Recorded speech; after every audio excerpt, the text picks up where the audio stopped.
আসসালামু আলাইকুম প্রিয় বন্ধুরা, এই দেখতে আসলাম মাছ ফিশারিতে, যেখানে মাছের পোনা চাষ করা হয়। আমি যদি একটু দেখাই, এটা হলো গুলশা মাছ। আর এই গুলশা মাছ থেকেই ডিম, এই ডিম থেকেই অনেকগুলো ডিমের নার্সারি তৈরি করা হয়েছে। এই নার্সারি থেকেই উৎপাদন শুরু। আমরা বলি মাঝে মাঝে, যেহেতু গুলশা মাছ কই থেকে আসে, যে গুলশা মাছগুলো চাষ করা হয়। ওয়াও, এর মধ্যে অনেকগুলো গুলশা। আমি যদি দেখাই একটু করি, ওই দিকে গেছে মাছগুলো, ওদিকে দৌড় মারলো আমাদের দেহে।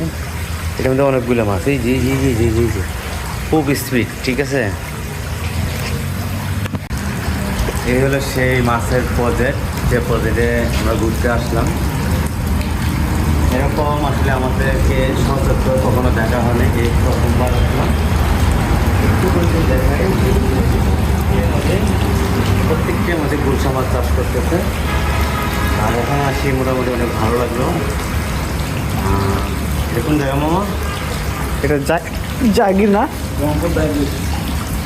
আর কি রংপুর রংপুর রংপুরের মধ্যেই, ঠিক আছে। আমরা রংপুরে আছি। রংপুরে যে মাছের চাষ, আমরা বলি অনেক সময় যেহেতু মাছ কই থেকে আসে, এখান থেকে বিভিন্ন জায়গায় এই মাছের পোনাগুলো ওনারা হোম ডেলিভারি দেয়।